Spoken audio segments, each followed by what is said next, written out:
Sometimes a vegetable isn't just food, it's a story. A favorite in the family, a centerpiece on the table, or something neighbors once asked about. These heirloom crops were loved for their size, flavor, or charm until they quietly disappeared. Here are 20 old-fashioned favorites we once cherished, and why we let them go. Tennis ball lettuce. Before supermarkets made lettuce a lifeless afterthought, gardeners knew the charm of a head you could cradle in one hand. Tennis ball lettuce, once popular in colonial gardens, was a butterhead variety that grew small, soft, and sweet. It didn't need much space, which made it a favorite for kitchen gardens and window boxes. Folks would harvest it young and tender, often slicing it fresh for sandwiches or wilting it slightly for warm salads. Unlike modern lettuce bred for shelf life, this one was grown for flavor. It thrived in spring and fall, bolting quickly in the heat, which meant it was often eaten in its prime. Over time, as commercial growers favored larger, crisper varieties, tennis ball lettuce faded quietly from our plates, but not from memory. Mammoth gray striped sunflower. Towering above fences and garden gates, the mammoth gray striped sunflower was impossible to miss. At full height, it could stretch 14 feet tall, with flower heads bigger than a dinner plate. These weren't just grown for looks, though their sunny faces brought joy. They fed families, the seeds were easy to harvest, perfect for roasting, and often saved for birds come winter. The tall stalks offered shade for delicate plants and stood strong against the wind, marking the edges of many old homesteads.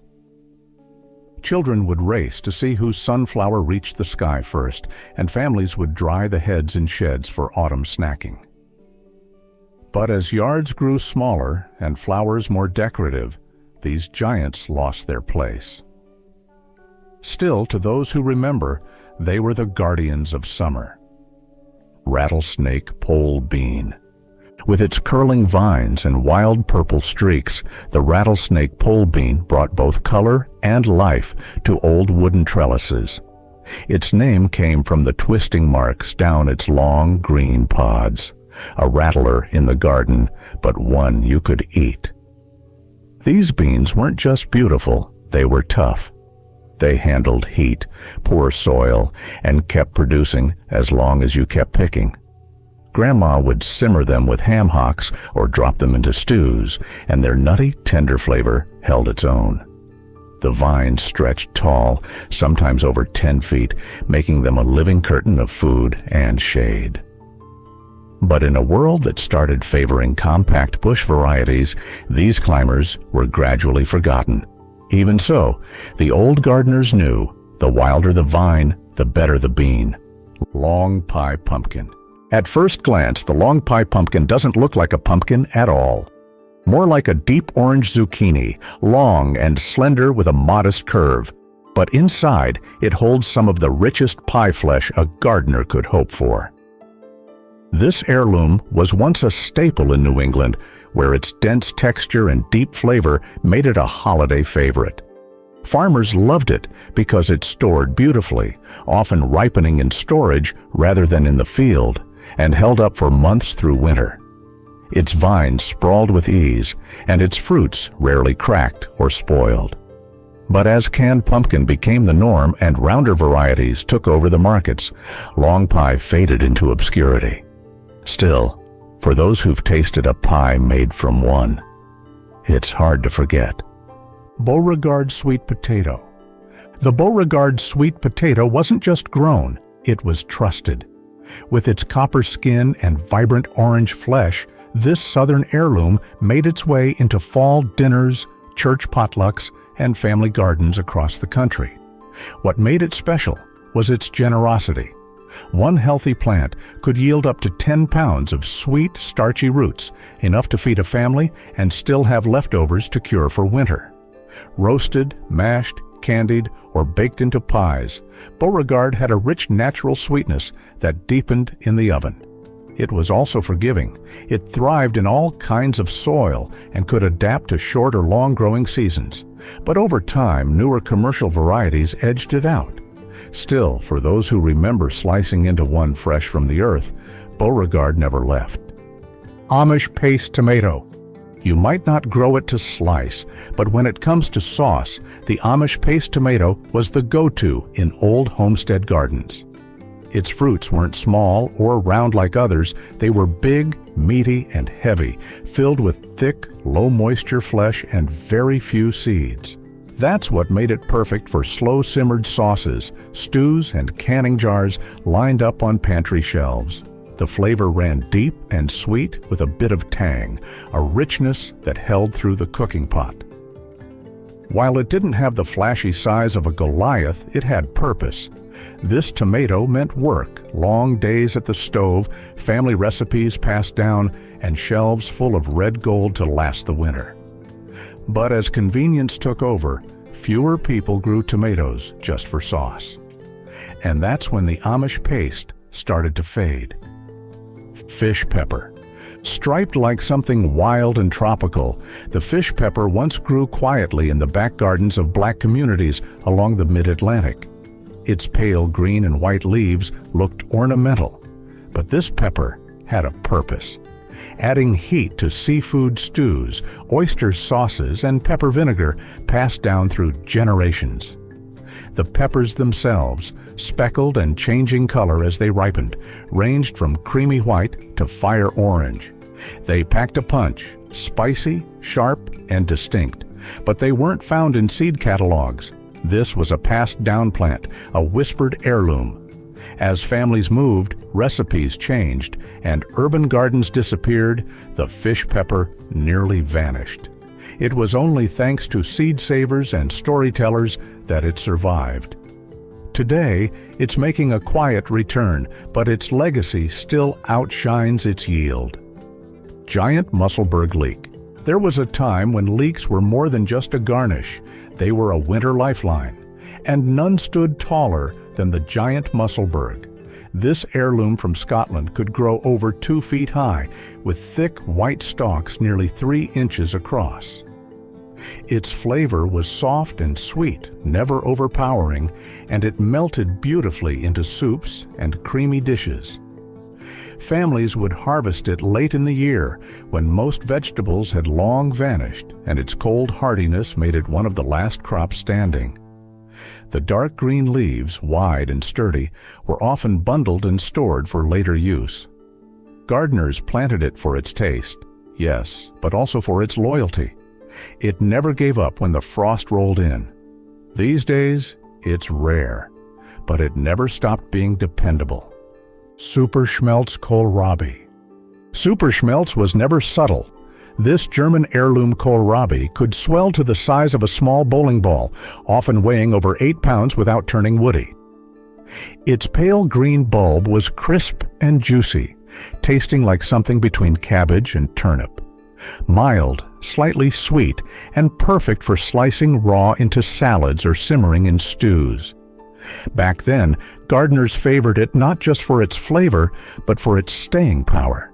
These giants stored well in root cellars, giving families something fresh and filling deep into the colder months. The edible leaves were a bonus, often cooked down like collards. Over time, though, smaller, more manageable varieties became the norm. The world moved on from oversized root vegetables, but Superschmelz still has a quiet fan base among those who like their crops generous and old-fashioned. Jalapeño Gigante. For those who like their peppers bold, Jalapeño Gigante offered more than just heat. These thick-walled, oversized jalapeños could grow up to 6 inches long, with a heft that made them perfect for stuffing, grilling, or slicing into jars for pickling. They carried the same classic bite, but with more flesh and weight behind each one. In family gardens, folks prized them for canning, with big batches of pickled rings or spicy salsas that lasted through the winter. The plants themselves were productive, often giving gardeners more than enough for both fresh use and preservation. Over time, smaller store-friendly peppers pushed the Gigante to the sidelines. But for anyone who has ever taken a bite out of a fire-roasted one fresh from the garden, the memory tends to linger longer than the spice. Boston marrow squash. Before the days of butternut and acorn squash, there was Boston marrow. Plump, teardrop-shaped, and wrapped in bright red-orange skin, it was once a household name, especially in northeastern kitchens. Its flesh was smooth, not stringy, and its flavor mild but rich, making it perfect for soups, pies, and baked dishes long before canned squash became common. Gardeners loved how quickly it matured and how long it stored. It thrived in cool climates, climbing over fences and curling through rows like it belonged there. But over time, Boston marrow lost ground. Newer hybrids took their place on grocery shelves, prized for uniform size and shipping ease. Its name faded from seed packets, and its vines disappeared from backyard fences. Still, for old-timers, Boston marrow was the flavor of fall. Atlantic giant pumpkin. The Atlantic giant didn't just grow, it took over. In backyard plots and fairground fields, this pumpkin was the giant of all giants, capable of swelling past 200 pounds in the hands of a patient gardener. With soft, pale orange skin and a round, ridged frame, it became the stuff of family traditions. Some grew it just for bragging rights. Others roasted its flesh into pies, soups, and baked treats. But for many, it was about the slow wonder of watching it swell across an open patch of soil. You didn't need special tools, just compost, water, and a little faith. It was a crop that taught patience and paid back in awe. As decorative trends took over and space became scarce, fewer people made room for the Atlantic. But in older gardens, its legacy still lingers. Cowhorn okra. Down in the southern plots, where the sun baked the soil dry, Cowhorn okra stood tall, sometimes up to 8 feet. Its long, curved pods could stretch over a foot, shaped like a horn, but still tender when picked young. That tenderness made it prized for frying, for gumbos, and for canning, and its earthy, nutty flavor held strong in high-heat cooking. Old-timers knew to rise early and gather it before the midday sun, carrying baskets full of fresh pods to the porch. Its tall green stalks made natural fences, forming thick walls of food that didn't need pampering. But as smaller, milder varieties gained ground in stores, Cowhorn slowly lost favor. Still, for anyone who's ever tasted it, fried golden and crisp, there's no going back to supermarket okra. Georgia rattlesnake watermelon. The Georgia rattlesnake wasn't just big, it was legendary. With its long, striped body and sweet red flesh, it was the kind of watermelon you'd see sitting in a wash tub full of ice at a summer picnic. Some would grow to 50 pounds, enough to feed the whole family, and still have slices to spare. Gardeners across the South planted it year after year, drawn to its toughness, its flavor, and its ability to store well despite its size. The vines stretched wide across the soil, soaking up sun and holding firm in hot, dry conditions. As compact hybrid varieties began to dominate grocery shelves, the rattlesnake slipped quietly into the background. But those who remember cutting one open on a hot day know it wasn't just a watermelon, it was an event. Purple top white globe turnip. Once a staple in American root cellars, the purple top white globe turnip was a humble but reliable crop. Its two-toned bulb, snowy white below, blush purple above, made it easy to spot in the garden rows. Families grew it for its versatility, roasted, boiled, mashed, or sliced into stews. Even the greens were gathered and simmered with a touch of salt and smoke. It was easy to grow and didn't mind the cold, which made it a favorite for late-season planting. And in lean times, when food was scarce, this turnip filled more than a few empty bellies. But as tastes changed and root vegetables fell out of favor, fewer hands reached for seeds. Today, it's rare to see it on a dinner plate, but it once meant survival. Mammoth red Mangel beet. Mammoth red Mangel wasn't always grown for people, but that didn't stop families from roasting it in their kitchens. First bred as livestock fodder, this massive beet could weigh 20 pounds or more, its roots swelling deep into the earth. Yet when picked young and cooked right, its flesh turned tender and sweet, full of that rich, earthy flavor only old beets seem to carry. The greens were just as useful, often sautéed in a bit of butter or thrown into broths. Gardeners during hard times leaned on the mangel's size and reliability. If you were growing food for both the family and the animals, this beet earned its place. But as taste shifted and gardens grew smaller, so did the vegetables. And slowly, the mangel made its quiet exit. Elephant ear sweet pepper. They called it elephant ear for a reason. These peppers were wide, flat, and bold, often stretching up to 8 inches long. With thick, glossy walls and a gentle sweetness, they became a staple in home gardens that valued both beauty and substance. Older gardeners loved them for stuffing. Their broad shape held rice, meats, and cheeses like a casserole in vegetable form. Others roasted them, sliced them for drying, or packed them into jars for later. They ripened deep red, catching the eye in every pepper bed, and they produced enough to keep a family fed through late summer. Over time, though, more compact and uniform varieties took over the shelves. But for those who still remember them hanging heavy from the vine, the elephant ear pepper was a feast all its own. Goliath Tomato. In the old garden rows, no tomato earned its name quite like the Goliath. Thick, red, and often tipping the scales past 2 pounds, it was a showstopper, but not just for its size. What made it special was the flavor, sweet and tangy, with a juiciness that begged for a slice of bread and a dash of salt. Families would plant it, knowing it would provide them with food well into late summer. The vines were strong and dependable, producing fruit after fruit, even in rough soil. This tomato didn't just grow, it thrived. And when it landed in a sandwich or salad, it wasn't just filling, it was familiar. Over time, newer hybrids crept in, bred for a uniform shape and longer shelf life. But they never tasted like Goliath. Mammoth Basil. Mammoth basil didn't just smell good, it made an impression. With leaves nearly as wide as your hand, this Italian heirloom turned a small herb garden into something grand. The flavor was everything you'd expect from sweet basil. Peppery, fresh, unmistakably vibrant, but its size made it a favorite for serious cooks. One leaf could cover a tomato slice. A few plants could fill a basket. In homes where pesto was a weekly tradition, mammoth basil made the process easier and more rewarding.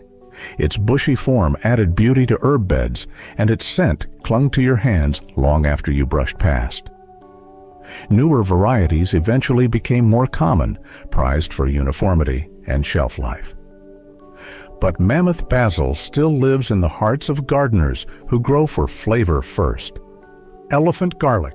Despite the name, elephant garlic isn't actually garlic. It's more closely related to leeks, but what it lacks in bite, it makes up for in size and ease. Each bulb can grow 3 or 4 times larger than regular garlic, with plump cloves that are simple to peel and satisfying to roast. The flavor is mild and slightly sweet, making it perfect for sauces, garlic butter, or slow-cooked dishes that don't need overwhelming spice. In older gardens, elephant garlic often lined the back fences, where its tall stalks and wide leaves stood like green sentinels. Gardeners liked that one bulb could last through several meals, and they liked that it grew without fuss. It didn't demand attention, just a bit of space and time. That's how it earned its spot, wholly and quietly. Which one brought back memories for you? Or is there a favorite from your own garden we didn't mention? Let us know in the comments, and don't forget to like and subscribe if you want more stories from the gardens of the past.